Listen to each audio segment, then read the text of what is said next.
Sahara oriental marocain, les médias algériens piqués au vif par la réalité historique.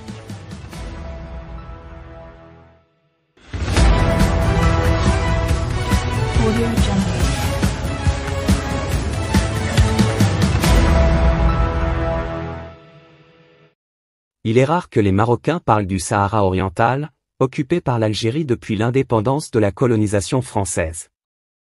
Les Algériens l'ont oublié ou l'ont nié, mais ce territoire situé actuellement au sud-ouest de l'Algérie est foncièrement marocain. La directrice des archives royales, Bahija Simou, l'a rappelé.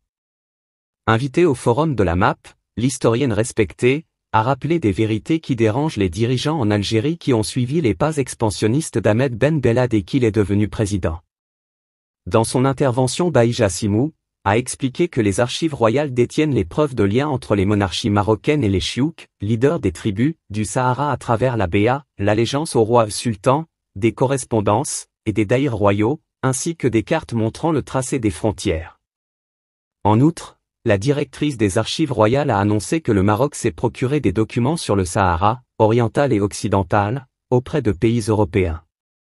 Il n'y a pas que les documents historiques attestant de la souveraineté du Maroc sur ce qui est appelé entre guillemets le Sahara occidental mais aussi sur le Sahara oriental, a indiqué Bahija Simou. Les documents officiels existent en nombre important dans les archives royales, a-t-elle affirmé, affirmant qu'ils sont d'ailleurs mis à la disposition des chercheurs pour les examiner et les étudier. Ces quelques déclarations sur des faits historiques avérés ont suffi pour déclencher des réactions houleuses dans la presse algérienne proche du pouvoir. Les médias algériens se sont empressés de prendre ces faits historiques et réels pour une provocation, oubliant que la plus grande provocation qui existe est celle qui dure depuis 1962 et depuis 1976 lorsque l'Algérie s'est approprié les terres marocaines au Sahara oriental et continue sa tentative d'expansionnisme masqué sur le Sahara occidental par le biais du Polisario qu'elle a créé.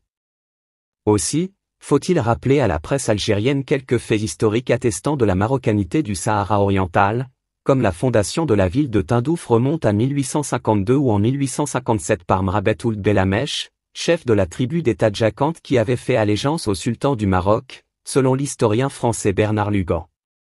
La région de Tindouf n'a été occupée par la France qu'en 1934, et a été placée successivement sous la tutelle du commandement français du Maroc, puis sous l'autorité du gouverneur général de l'Algérie française mais même avec cela, son identité et son appartenance au Maroc n'a pas changé. Le maréchal Lyautey avait adressé au gouvernement français en 1924, 2 notes dans lesquelles il parle des frontières du Maroc. Les oasis sahariennes du Touat, du Gourara et du Tidikelt relevaient depuis plusieurs siècles du sultan du Maroc. L'autorité du sultan Moulay Hassan y fut rétablie en 1892, et des gouverneurs marocains y demeurèrent jusqu'à l'occupation française d'Insalah 1902, a-t-il écrit dans l'une des notes citées par l'historien français. En 1917, le général Gouraud qui était alors commissaire réside général par intérim, a même demandé le retour de Colomb Béchar au Maroc. Et la région de Tindouf dépendait du califat du Tafilalet et ses caïds étaient nommés par d'ailleurs du sultan du Maroc, ce qui prouve encore une fois l'appartenance de Tindouf au Maroc.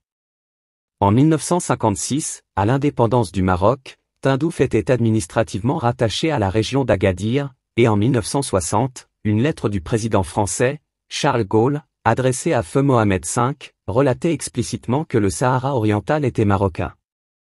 Les relations amicales que je suis heureux d'entretenir avec votre majesté me déterminent à l'informer personnellement de la décision que j'ai prise de faire procéder à partir du 31 mars à une nouvelle expérience nucléaire au Sahara oriental. À l'époque le Sahara occidental était encore occupé par l'Espagne, a-t-il déclaré dans sa lettre.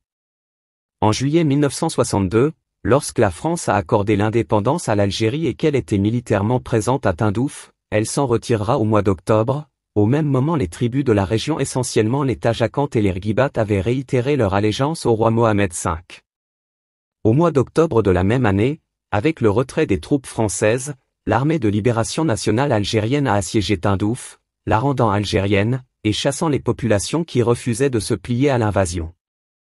Cette réalité que les dirigeants algériens refusent d'admettre, est pourtant retranscrite et les documents et preuves attestant la marocanité de Tindouf et de Colomb Béchar, Assi Beda, Garagebilat, Kenatsa, Touat, sont nombreux, autant dans les archives françaises que les archives nationales du royaume, et les historiens peuvent en attester.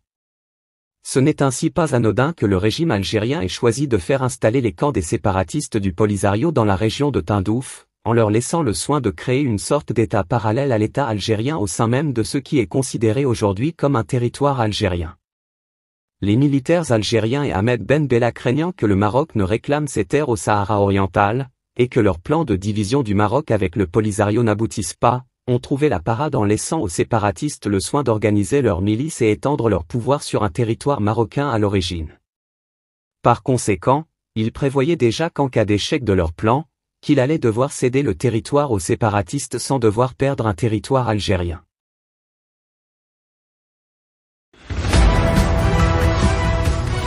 Audio